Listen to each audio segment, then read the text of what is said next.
कुरुक्षेत्र का मैदान, चारों ओर धूल का गुब्बार, युद्ध के नगाड़ों की गूंज और हजारों रथों की गर्जना से आकाश कंपित हो उठा था।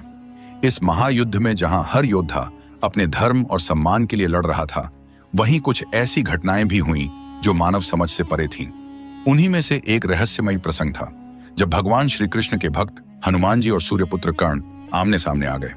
कहते हैं, जब महाभारत का युद्ध आरंभ हुआ तो भगवान श्री कृष्ण ने अर्जुन से कहा, पवन पुत्र हनुमान तुम्हारे रथ की ध्वजा पर विराजमान होंगे ताकि तुम्हारे रथ पर कोई आघात न हो सके। उस दिन से हनुमान जी अर्जुन के रथ की पताका पर बैठे रहे। उनकी उपस्थिति से अर्जुन का रथ अजेय हो गया था। कोई भी बाण या अस्त्र उसे भेद नहीं सकता था। युद्ध के बीच अर्जुन और कर्ण आमने सामने आए। दोनों ही महान धनुर्धर थे और दोनों के पीछे खड़ा था एक देवतुल्य सारथी। अर्जुन के लिए स्वयं श्री कृष्ण और कर्ण के लिए सूर्य की कृपा। कर्ण ने अपने तीक्ष्ण बाणों से अर्जुन पर आक्रमण किया, परंतु हर बार जब कोई बाण अर्जुन तक पहुंचने वाला होता, रथ झुक जाता या हवा की दिशा बदल जाती। यह हनुमान जी की अदृश्य रक्षा थी।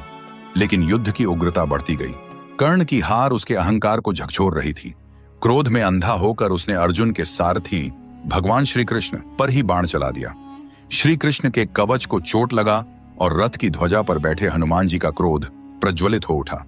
हनुमान जी ने गर्जना की, यह मनुष्य नहीं जानता कि किस पर बाण चला रहा है।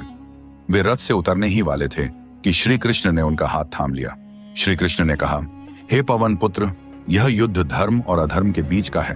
तुम्हारा कार्य अर्जुन की रक्षा करना है, न कि किसी मनुष्य को दंड देना। यदि तुम क्रोध में उतर गए तो यह युद्ध का संतुलन टूट जाएगा। यह द्वापर का युग है। यहाँ तुम्हारा प्रत्येक श्वास भी ब्रह्मांड को कंपा सकता है। हनुमान जी श्री कृष्ण की वाणी सुनते ही शांत हो गए। उनकी भक्ति ने उनके क्रोध को जीत लिया। वे पुनः ध्वजा पर विराजमान हुए, लेकिन इस बार उनकी दृष्टि केवल एक पर केंद्रित थी, अर्जुन की विजय पर। कहते हैं, उस दिन यदि श्री कृष्ण एक क्षण भी देर कर देते तो कर्ण का अंत हनुमान के क्रोध से उसी क्षण हो जाता। यह प्रसंग हमें सिखाता है कि ईश्वर के भक्त भी जब क्रोध में आते हैं तो सृष्टि थम सकती है, लेकिन सच्ची भक्ति वही है जो क्रोध पर नियंत्रण रखना जानती है।